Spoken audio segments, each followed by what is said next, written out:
Crna Gora do 1. juna moći će da se pohvali napretkom u rješavanju problema devastacije u Ulcinskoj solani, garantovala je državna sekretarka u Ministarstvu održivog razvoja i turizma Daliborka Pejović.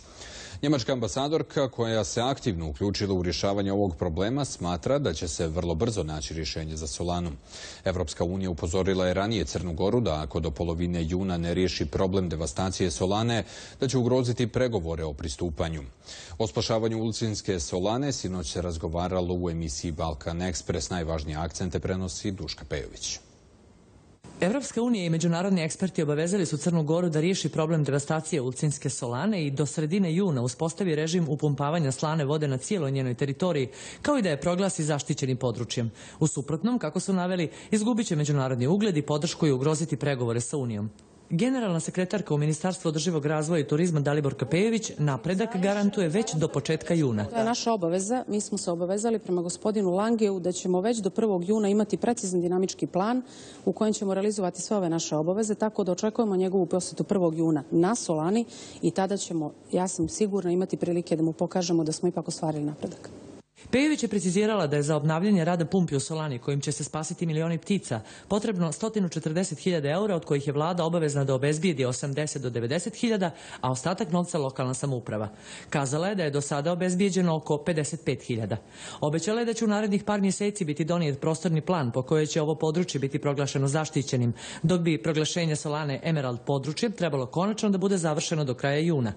Ambasadorka Njemačke Gudrun Steinaker potvrdila je da je ta zemlja preko fonda Euronatur u Solanu uložila najmanje 300.000 eura i ističe da Solana nije samo crnogorsko pitanje, već interes cijele Evrope. Objašnjava i zašto je Evropska unija prvi put reagovala striktno i jasno, uslovljavajući Crnu Goru da pitanje devastacije na ovom prostoru mora riješiti ukoliko želi nastavak pregovora.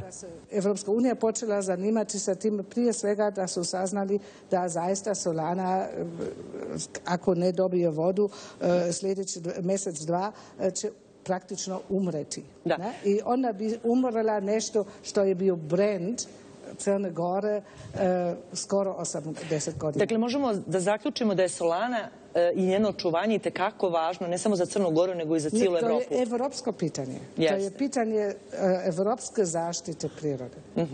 A onda to sa druge strane implicira da ni Crna Gora nije preduzimala dovoljno kada je Evropska unija morala da insistira na tome. Barem neko vreme se nije, po mom mišljenju, nije se preuzelo dovoljno, ali dobro, to se može sve desiti i u svakoj zemlji i ja mislim sada ministarstvo je vrlo angažiran.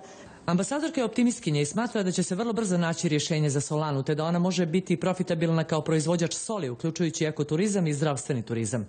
NVO Centar za zaštitu i proučavanje ptica bavi se Ulcinskom Solanom još od 1999. godine i pisali su stotine pisama državnim organima da zaštite ovo područje. Sve inicijative upućene opštini Ulcinj ostajale su mrtvo slovo na papiru, kaže Darko Saveljić, a slično je bilo i sa vladom. Prema vladi također pisano je dosta pisama o značaju Ulcinske solane i nekako bez učešća međunarodnih organizacija, Evropske komisije, ambasada u Crnoj Gori i tako dalje, bez te podrške nismo mogli doći do stanja u kakvom smo danas.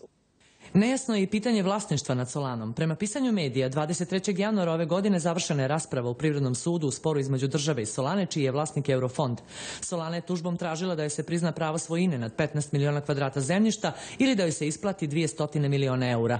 Sudija je trebalo da donese odluku u zakonskom roku od 30 dana za koju ne znaju ni ministarstvo, niti stečajna uprava. Dakle, ko je vlasnik Solane? Po onome što su naše informacije, obzirom da smo ih dobili jako puno sa različitih strana, radi se o državnom vlasništvu. A ono što također imamo je da je osnov korišćenja infrastrukture za obavljanje privredne djelatnosti upisano kao svojinsko pravo u knjigama Eurofonda. Dakle, ne svojina, nego korišćenje. To su jedine informacije sa kojima mi trenutno raspolažemo u ministarstvu. Mi za druge ne znamo, sudskim odlukama se ne bavimo. U Solani svi vitalni objekti za upumpavanje vode su uništeni, iako je imenovana stečajna uprava sa zakonskom obavezom i pod krivičnom odgovornošću bila u obavezi da ih sačuva.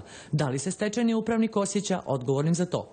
Htio nekto, ja mogu da nosim dio odgovornosti, treba da nosim dio odgovornosti, ali Solana je ogroman kompleks, Solana je ogromna površina od 15 milijuna kvadrata koji je vrlo, vrlo teško kontrolisati.